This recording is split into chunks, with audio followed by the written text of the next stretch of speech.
नहमदुहु व नसल्ली अला रसूलिल करीम अम्मा बाद फ़अऊज़ु बिल्लाहि मिनश शैतानिर रजीम बिस्मिल्लाहिर रहमानिर रहीम।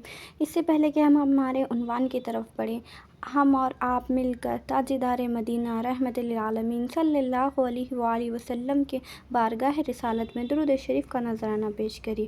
तो पढ़िए अल्लाहुम्मा सल्लि अला मुहम्मदिन व अला आलि मुहम्मदिन कमा सल्लैता अला इब्राहीम व अला आलि इब्राहीम इन्नका हमीदुम मजीद। अल्लाहुम्मा बारिक अला मुहम्मदिन व अला आलि मुहम्मदिन कमा बारकता अला इब्राहीम व अला आलि इब्राहीम इन्नका हमीदुम मजीद।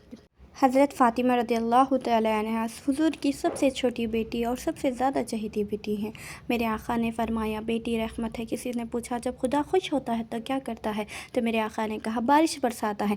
और पूछा गया, अगर खुदा सबसे ज़्यादा खुश होता है तो क्या करता है? तो मेरे प्यारे आका सल्लल्लाहु अलैहि वसल्लम ने कहा, किसी के यहाँ बेटी पैदा करता है। सुबहान अल्लाह। तो मालूम पड़ा कि बेटी रहमत है, लेकिन रहमत भी है और मैं कहूँगी कि रहमत भी है। अगर आपने इनकी परवरिश सही तरीक़े से नहीं की तो बेटी आपके लिए ज़हमत भी बन सकती है। वो कैसे कि एक औरत जब जन्नत में जाएगी तो वो कहेगी कि मेरे बाप को भी जन्नत अता की जाए, क्योंकि इसने मेरे लिए दुनिया में बहुत कुछ किया है और मेरी बहुत अच्छे से परवरिश की है, तो इसे भी लिहाजा जन्नत अता की जाए। तो मालूम पड़ा कि बेटियां जन्नत की टिकट भी हैं। मैं आपको हदीसों का मफ़हूम समझा रही हूँ, और एक हदीस के मुताबिक अब बात है ज़हमत की। मैंने कहा ना बेटी ज़हमत भी है, तो वो कैसे? तो जब एक औरत को दोज़ख में डालने का, जब एक औरत को दोज़खी होने का हुक्म दिया जाएगा और कहा जाएगा चलो इस औरत को दोज़ख में डालो, तो वो कहेगी, रुको रुको, मेरी परवरिश का ज़िम्मा मेरे वालिद पर था। उसने मुझे दुनिया की हर ऐश व आराइश दी। उसने सारा दिन काम कर कर मेरी हर एक छोटी छोटी ख्वाहिश पूरी की। खुद कपड़े ना पहन कर ईद के लिए मेरे लिए 4-5 हज़ार के कपड़े ला लिया, लेकिन उसकी बाप ने मुझे कभी नहीं कहा कि बेटी देखो, अगर तुम नमाज नहीं पढ़ोगी तो मैं तुमसे खफा हो जाऊंगा, अगर तुम चुगली करना बंद नहीं करोगी मैं तुमसे नाराज़ हो जाऊंगा। अगर मेरा बाप मुझसे ये कहता तो मैं बराबर खुदा की फरमाबरदारी करती, लिहाजा मुझे भी दोज़ख में डाला जाए, मेरे बाप को भी दोज़ख में डाला जाए। तो फिर थोड़ी देर के बाद हुक्म होगा कि इसको भी दोज़ख में डालो, इसके बाप को भी दोज़ख में डालो। तो फिर वो कहेगी, कौन? एक औरत, एक लड़की फिर कहेगी, रुको रुको, अब क्या है? बाप के बाद मेरा ज़िम्मा किस पर था? भाई पर था। मेरा भाई मुझसे तो हर काम कराता था, लेकिन कभी ये नहीं कहा कि मैं आपको हदीस का मफ़हूम समझा रही हूँ, ठीक है? आप ये समझिए कि मैं आपको हदीस का मफ़हूम समझा रही हूँ। तो मेरे भाई ने कभी ये नहीं कहा कि भाई बहन, अगर तू नमाज नहीं पढ़ेगी, टीवी देखना बंद नहीं करेगी, सड़े सीरियल्स देखना बंद नहीं करेगी तो मैं तेरे से खफा हो जाऊंगा, मैं तुझसे बात नहीं करूंगा। अगर वो ऐसा कहता तो मैं यकीनन क्या है, मैं नमाज़ों की पाबंदी करती। तो लिहाजा मेरे बाप को भी दोज़ख में डाला जाए, मेरे भाई को भी दोज़ख में डाला जाए। तो हुक्म होगा कि इससे भी दोज़ख में डालो, इसके बाप को भी दोज़ख में डालो और इसके भाई को भी। अभी ख़त्म नहीं हुआ क़िस्सा। थोड़ी देर के बाद फिर औरत कहेगी, रुको रुको, क्या? अब मेरा ज़िम्मा बाप और भाई के बाद किस पर था? शौहर पर था। अगर मेरा शौहर कहता, अगर तो अल्लाह की नाफरमानी करेगी, नमाज नहीं पढ़ेगी, चुगली करना नहीं छोड़ेगी, तो मैं क्या है, तुझे तलाक़ दे दूँगा, तो मैं यकीनन 5 वक्त नमाज़ पढ़ती, चुगली नहीं करती, किसी के घर बर्बाद नहीं करती। तो लिहाजा इसको भी दोज़ख में डाला जाए। अब हुक्म होगा कि वो औरत को भी दोज़ख में डालो, उसके बाप को भी दोज़ख में डालो, उसके भाई को भी दोज़ख में डालो और उसके शौहर को भी दोज़ख में डालो। अभी ख़त्म नहीं हुआ। थोड़ी देर के बाद फिर औरत कहेगी, रुको रुको, और क्या है?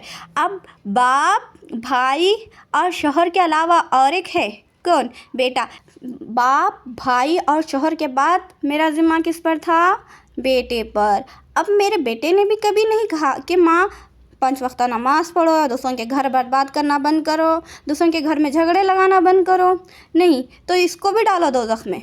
वो बेटा जिसके लिए सारे गांव से लड़ जाते हैं हमारी अम्मियाँ, अब ख़ुद मैदान महशर में कहेंगे कि मेरे साथ इस बेटे को भी डालो। अब हुक्म होगा कि इसके बाप को भी दोज़ख में डालो, इसके शौहर को भी दोज़ख में डालो, इसके भाई को भी दोज़ख में डालो और इसके बेटे को भी। एक औरत जब दोज़ख में जाएगी तो अपने साथ 4 फ़र्द को लेकर जाएगी। कितने? 4। कौन कौन? बाप, भाई, उसका शौहर और उसका बेटा।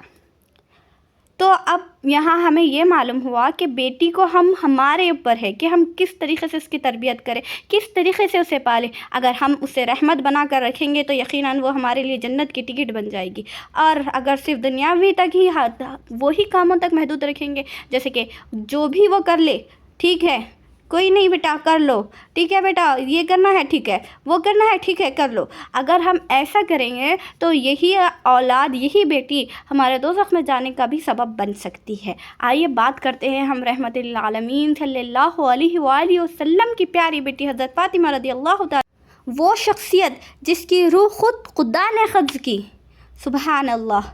ہم بات کرنے والے ہیں یہاں پر فاطمہ رضی اللہ تعالی عنہا کی۔ حضور اقدس صلی اللہ علیہ وآلہ وسلم ایک مرتبہ سفر غزوہ سے واپس تشریف لے آئے۔ آپ نے مسجد میں جا کر 2 رکعت نماز پڑھی، اور آپ کو یہ بات پسند تھی کہ سفر سے واپسی پر پہلے مسجد میں جائیں اور اس میں 2 رکعت نماز پڑھیں، اور پھر حضرت فاطمہ رضی اللہ تعالی عنہا کے گھر جائیں، اور اس کے بعد اپنے ازواج مطہرات کے گھروں میں جائیں۔ چنانچہ ایک مرتبہ سفر سے واپس تشریف لے آئے اور اپنے ازواج مطہرات کے گھروں سے پہلے حضرت فاطمہ رضی اللہ تعالی عنہا کے گھر تشریف لے گئے، تو حضرت فاطمہ رضی اللہ تعالی عنہا نے اپنے گھر کے دروازے پر آپ صلی اللہ علیہ وآلہ وسلم کا استقبال کیا، اور آپ کے چہرہ انور اور آنکھوں کو بوسہ لینے لگی اور رونے لگی، تو حضور اکرم صلی اللہ علیہ وآلہ وسلم نے فرمایا کیوں رو رہی ہو؟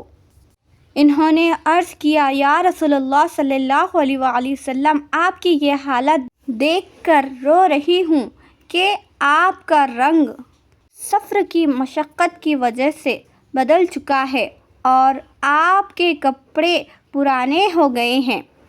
یہ سن کر آپ صلی اللہ علیہ وآلہ وسلم نے فرمایا اے فاطمہ مت رو، اللہ نے تمہارے باپ کو ایسا دین دے کر بھیجا ہے جس کو اللہ روئے زمین کے ہر پکے گھروں میں اور ہر کچے گھروں میں اور ہر اونی خیمے میں ضرور داخل کرے گا۔ جو اسلام میں داخل ہوگا وہ عزت پائے گا، اور جو داخل نہیں ہوگا وہ ذلیل ہوگا، اور دنیا کے جتنے حصے میں رات پہنچتی ہے اتنے حصے میں یہ دین بھی پہنچ جائے گا، ساری دنیا میں پہنچ کر رہے گا۔